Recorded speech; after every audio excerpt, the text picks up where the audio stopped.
नमस्कार दोस्तों, Indian agricultural research institute, जिसे कि न्यू दिल्ली में पूसा संस्थान भी बोलते हैं, मेरी समझ से ये एग्रीकल्चर का शायद सबसे प्रेस्टिजियस इंस्टीट्यूट है हमारे इंडिया में।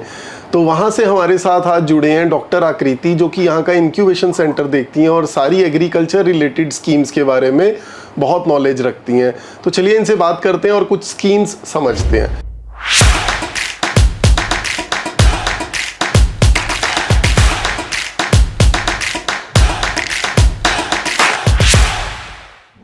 तो थैंक यू सो मच आकृति, आपने आज हमारे लिए टाइम निकाला। आई एम श्योर इस वीडियो से हमारे व्यूअर्स को बहुत सारी जानकारी मिलेगी कुछ स्कीम्स के बारे में जी। तो इससे पहले कि मैं स्कीम्स के अंदर ज्यादा डेल्व करूं आकृति, मैं जानना चाहता हूं कुछ IARI या पूसा के बारे में। इतना सुना है हमने लाइफ भर कि एग्रीकल्चर कृषि सब कुछ यहाँ से होता है और आपके बहुत ज्यादा प्रेस्टिजियस प्रोग्राम्स हैं। कुछ बताइए कि ये संस्थान है क्या?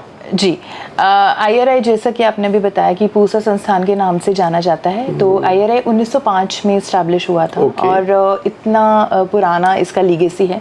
और हरित क्रांति की शुरुआत, या जिसे सीट ऑफ ग्रीन रिवॉल्यूशन कहते हैं, वो IRI से ही शुरुआत हुई। और डॉक्टर MS स्वामीनाथन, जो कि father of green revolution India में बोले जाते हैं, so he was working in IRI। So इस तरीके से IRI आगे उन्नत किस्मों को लेकर जो है वीट की और पैडी की स्पेसिफिकली, तो हम मेजरली 3 क्षेत्रों में काम करते हैं। तो अनुसंधान एक है, शिक्षा और प्रसार। जो कुछ टीचिंग के बारे में बताइए, आप क्या पढ़ाते हैं, कौन कौन से कोर्सेज वहाँ पे रन होते हैं? जी, वहाँ पर IRI में अभी UG, PG और PhD तीनों ही स्ट्रीम्स चलती हैं। ठीक है। और जिसके अंदर हमारे पास 22 डिविजन्स हैं और हमारे पास में 6 स्कूल्स हैं जिनके अंदर काम होता है। जैसे स्कूल ऑफ क्रॉप इम्प्रूवमेंट है, फिर उसके बाद में क्रॉप प्रोटेक्शन है, नेचुरल रिसोर्स मैनेजमेंट का स्कूल है। सो ये सारे स्कूल्स के अंदर अलग अलग डिविजन्स आते हैं। जैसे एंटोमोलॉजी के लिए अलग कोर्सेज हैं, तो वो उनकी डिग्री MSc इन एंटोमोलॉजी होगी। UG हमारे पास में 4 डिसिप्लिन्स में चलती है। तो उसके अंदर social sciences is one of them. तो उसमें भी ह्यूमैनिटीज में भी हम कर रहे हैं। मेनली आपका PG इंस्टीट्यूट है मेनली? जी, PG एंड PhD है 1960 से, और उससे अभी ही हमने लास्ट ईयर ही हमने UG टीचिंग ऐड करी है। तो ये PG क्या होती है? MSc in agriculture? MSc है, MTech है। जी जी जी। तो इसमें करने के लिए इंसान को क्या कोर्स करना पड़ेगा पहले, या क्या पेपर देना पड़ेगा? UG इन एग्रीकल्चर करना पड़ता है पहले। तो एग्री में UG कहीं से भी उसकी हो, हॉर्टिकल्चर में एग्रीकल्चर। नॉन एग्री को आप PG में नहीं लेते? नॉन एग्री नहीं आ पाते हैं। और उसके बाद में ऑल इंडिया कॉम्पिटिटिव एग्जाम है फॉर ICR। तो वो एग्जाम देने से then they can get selected in IRI, but seats are very limited in IRI। तो ठीक है आकृति, ये बहुत ही इंटरेस्टिंग इन्फॉर्मेशन थी। आप एज अ CEO काम कर रहे हो पूसा इंक्यूबेशन में, तो प्लीज हमें बताइए ये जो RKVY रफ्तार प्रोजेक्ट है, जिसके हम भी हिस्से हैं जी, तो इसमें क्या क्या इम्पैक्ट हुआ है, आगे क्या क्या फैसिलिटीज और पॉसिबल है एंटरप्रेन्योर्स के लिए? तो RKVY रफ्तार जब 2019-20 में, एक्चुअली 18 में कहना चाहिए, क्योंकि हमने जिस समय पर उसकी गाइडलाइंस पे काम शुरू किया था विद द मिनिस्ट्री, वो 2018 मई की बात थी। और उसके बाद में सिलेक्शन ऑफ राबीज एंड ऑल, सब ने जैसे ये सब कुछ हुआ, तो तकरीबन हम लोग को साल भर अराउंड लगा ये सारा कुछ काम करने में। और 2019 में सही तरीके से इसकी शुरुआत हुई थी, जब हम लोगों ने पहला वर्कशॉप भी वहाँ पे किया था। तो उस टाइम सोच ये थी, जो फिलॉसफी जिसको बोलना चाहिए इसके पीछे, कि हमें रीजनल इकोसिस्टम्स डेवलप करने हैं एग्रीकल्चर के अंदर, क्योंकि एग्रीकल्चर एक स्टेट सब्जेक्ट है मेजरली, और स्टेट से भी ज़्यादा अगर हम बाय वर्च्यू देखें तो एग्रीकल्चर बहुत हाईली रीजनल सब्जेक्ट है। सो रीजनैलिटी का कॉम्पोनेंट हमेशा एसोसिएटेड रहा है विद रिस्पेक्ट टू क्रॉप्स है, चाहे वहाँ की समस्याएं हैं उस एक पर्टिकुलर रीजन की, चाहे वहाँ की उन समस्याओं के समाधान है तो वो भी लोकल हैं। तो जब रफ्तार शुरू हुआ तो उसका एम यही था कि हम रीजनल इकोसिस्टम्स को बढ़ाएंगे, और जिसके अंदर इंक्यूबेशन, जैसा कि हम जानते हैं कि अभी एंटरप्रेन्योर्स किसी भी सेक्टर में हो, उनको प्रमोट करने के लिए और उनको वो नेसेसरी सपोर्ट देने के लिए, कि इंक्यूबेशन का कोर कॉन्सेप्ट ही जो हम बायोलॉजी का इंक्यूबेशन समझते हैं उससे आया है, जहाँ पर हम किसी भी एक लिविंग ऑर्गेनिज्म को ऐसी कंडीशंस देते हैं कि वो ग्रो कर पाए। तो बिल्कुल वही सेम कॉन्सेप्ट हमारे यहाँ इंक्यूबेशन का हम ये लेकर वगैरह है जो कि काफ़ी सालों से चल भी रहा था, लेकिन रफ्तार में पर्टिकुलरली एग्री स्टार्टअप्स को केटर करने के लिए सिस्टम बनाया गया। तो उस समय उम्मीद ऐसी थी कि हम तकरीबन 5 सालों में 5000 स्टार्टअप्स तक पहुंचेंगे करके। 5 सालों में 5000 तक जब शुरू किया था, जब शुरू किया था। फिर उसके बाद में हर साल कितने कितने आएंगे वो राबीज के इंडिविजुअल इकोसिस्टम्स पर भी निर्भर करता था।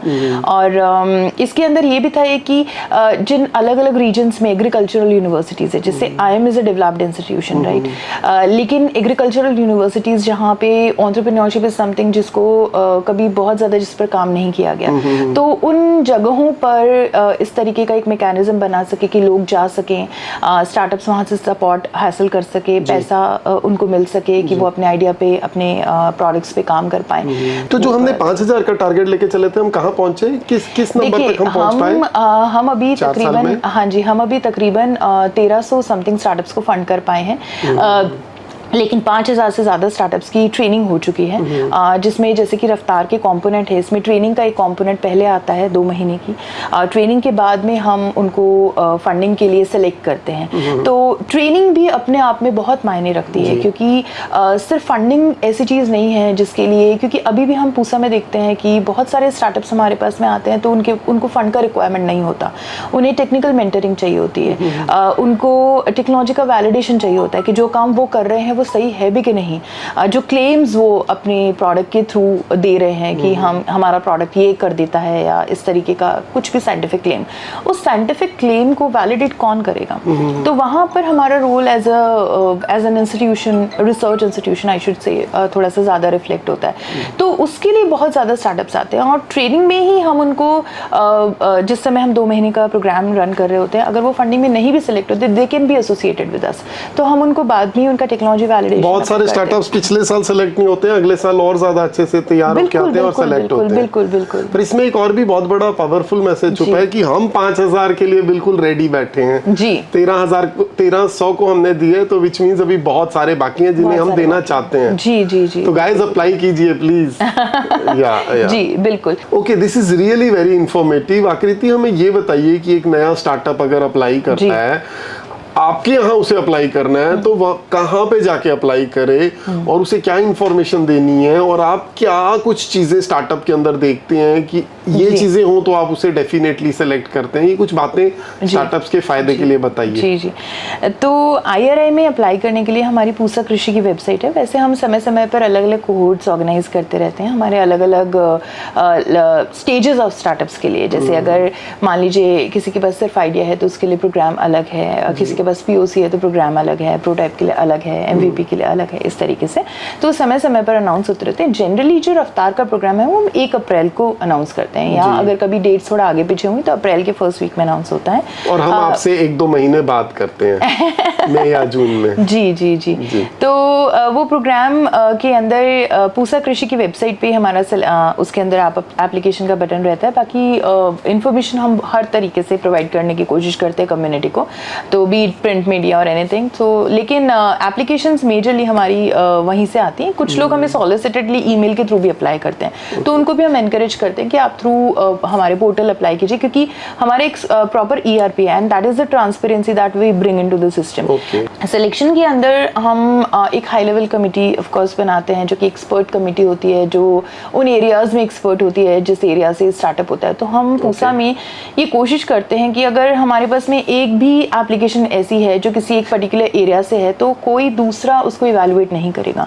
हम उसका एक्सपर्ट लेकर आएंगे, चाहे से फिर वो एक एप्लीकेशन के लिए हमें उसमें बिठाना पड़े उनको। तो उसके अंदर हम मेजरली देखने की कोशिश करते हैं कि एक तो इनोवेशन का कंपोनेंट देखते ही हैं ऑफ कोर्स, कि अब इनोवेशन की जब बात आती है तो हम हमेशा इनोवेशन को प्रोडक्ट इनोवेशन नहीं कहते। तो product innovation, process innovation, business model innovation and regional innovation, so majorly 4 areas में मैं पर्सनली कैटेगराइज करती हूँ। तो अगर एक चीज़ जो है, मान लीजिए स्पॉन प्रोडक्शन की यूनिट है, तो अब स्पॉन प्रोडक्शन की यूनिट फॉर शिटाके मशरूम मान लीजिए अगर किसी ने लगानी है, उसको दिल्ली में शायद मैं इनोवेटिव घोषित ना भी करूं, लेकिन अगर वो हिमाचल में है तो मेरे लिए इनोवेटिव है, या फिर हमारे यहाँ उत्तराखंड में जी, जहाँ पर स्पॉन प्रोडक्शन है ही नहीं कि लोगों उत्तराखंड, बल्कि हिमाचल वालों को तो उत्तराखंड आकर स्पॉन्स लेकर जाने पड़ते हैं वहाँ पर। तो ये एक रीजनल कंपोनेंट है जिसको अगर हम नहीं बढ़ावा देंगे तो फिर कौन देगा। तो वहाँ पर हर तरीके की सुविधा होनी चाहिए, हर तो तरीके के एंटरप्राइजेस वहाँ पर आने चाहिए। क्योंकि एक बहुत पावरफुल MSME यूनिट खड़ा हो सकता है जिससे बहुत एम्प्लॉयमेंट हो सकती है। जी जी बिल्कुल। तो जो हमारे एक्सपर्ट्स रहते हैं हमारी कमिटीज़ के अंदर, उनका काम यही रहता है कि वो प्रिंसिपल जो भी फॉलो कर रहा है स्टार्टअप, वो सही कर रहा है नहीं कर रहा है, टेक्निकली फीजिबल है कि नहीं है। तो ये दूसरा क्राइटेरिया है। Then third is financial feasibility, market feasibility. तो मार्केट में चलेगा नहीं चलेगा, जो कि आप शायद मुझसे भी बेहतर देख पाते होंगे। तो that is the third component. The fourth is the impact over farmers और द कम्युनिटी। तो वो हम देखने की कोशिश करते हैं कि कहाँ फार्मर कनेक्टेड है, क्या रॉ मटेरियल फार्मर से लिया जा रहा है, या क्या फाइनल गुड्स फार्मर को जाके इम्पैक्ट करेंगी, या क्या फिर सोसाइटल इम्पैक्ट क्या है, या एनवायरमेंटल इम्पैक्ट जो कि बड़ा इक्विपमेंट है जो फार्मर की प्रॉब्लम सॉल्व कर रही है। जी जी जी। तो ये सब चीजें नेचुरल रिसोर्सेज को बचाती हैं, सॉइल को कंजर्व करती हैं। तो ये सब हमारे फोकस में रहता है जब हम स्टार्टअप को सिलेक्ट करते हैं। Okay, this is interesting. तो मैं ये जानना चाह रहा था कि अभी हमारा प्रोग्राम तो अभी चलने ही वाला है, तो आने वाले कुछ सालों में कहाँ हमारे फोकस एरियाज होने वाले हैं, किस तरह के स्टार्टअप्स को हम ज्यादा बढ़ावा देने वाले हैं? कुछ तो आपने बताया रीजनल होने वाले हैं, जी, पर कुछ फंक्शनल एरियाज में कोई खास आप देखते हैं तो बताइए। जी, मेजरली अभी जैसे मैंने पहले भी बताया कि ज़्यादातर अब हम ऐसा सोच रहे हैं कि हम साइंस की तरफ दोबारा से जाएं। तो टेक के एलिमेंट को साइंस के साथ जोड़ने वाले जो स्टार्टअप्स रहेंगे उनकी बढ़त भी होगी आने वाले समय में, क्योंकि फिर से फोकस जो है वो शिफ्ट होता जा रहा है। तो जैसा कि अभी रिफ्लेक्ट भी हो रहा है, एप्लीकेशंस आती हैं तो लोग किस तरफ जा रहे हैं। प्लस हम बहुत सारे जैसे इवेंट्स में आप भी रहते हैं, तो उन इवेंट्स में लोग जब डिस्कशंस करते हैं, जब फंडिंग एजेंसीज के साथ में बात करते हैं या फिर प्राइवेट इन्वेस्टर्स हैं, तो they are looking for these deep tech segments. तो वहाँ पे क्या है, प्लस उसको कैसे हम साइंस से कनेक्ट कर पाएँ, तो वो उस तरीके के स्टार्टअप्स की बढ़त रहेगी और उनको ही ज़्यादा हम देखना चाहेंगे। तो वो थोड़ा सा एक जो है परिवर्तन देखने में आएगा, जैसा मुझे लगता है। शायद इसलिए कि science based and technology based startups का बहुत ही मास इम्पैक्ट होगा। अगर वो कुछ क्रिएट कर पाएंगे तो कुछ बहुत बड़ा कर पाएंगे, बहुत बड़ा कर पाएंगे। और साथ में ये है क्योंकि वो हार्ड डिवाइसेस की फॉर्म में रहेगा, तो एक बहुत बड़ा ट्रस्ट का एलिमेंट एसोसिएट हो जाता है एग्रीकल्चर में, जहाँ पर शायद जो कम्युनिटी जिसको हम सर्व कर रहे हैं वो कम्युनिटी इस तरीके की है जो टेक में उतना बिलीव नहीं करती। जैसे फार्मर्स हैं, तो फार्मर्स के पास अगर मैं मशीन लेकर जाती हूँ तो ज़्यादा खुश होते हैं, बजाय इसके कि मैं उनको कहूँ कि एक एप्लीकेशन है, आप उस पर इंफॉर्मेशन डालिए और आपको हम एडवाइजरी देंगे या कुछ और देंगे। तो अगर स्टार्टअप जाता हुआ कहता है हम पूसा से आए हैं, तो फिर फार्मर्स अपने फील्ड पे एंट्री देते हैं और बात भी करते हैं। अदरवाइज जनरली वो अवॉइड करते हैं, वो नहीं करते। दूसरा, कुछ लेकर जाने पर अगर आपने वहाँ के प्रोग्रेसिव फार्मर को if you have convinced like कि आपने सरपंच से बात करी है, वहाँ का सबसे बड़ा जो किसान था उससे पहले बात कर ली through any scientific personal of Pusa या कोई भी, तो उसके बाद में बहुत आसान है उस गांव में पेनिट्रेट करना उस डिवाइस के साथ में।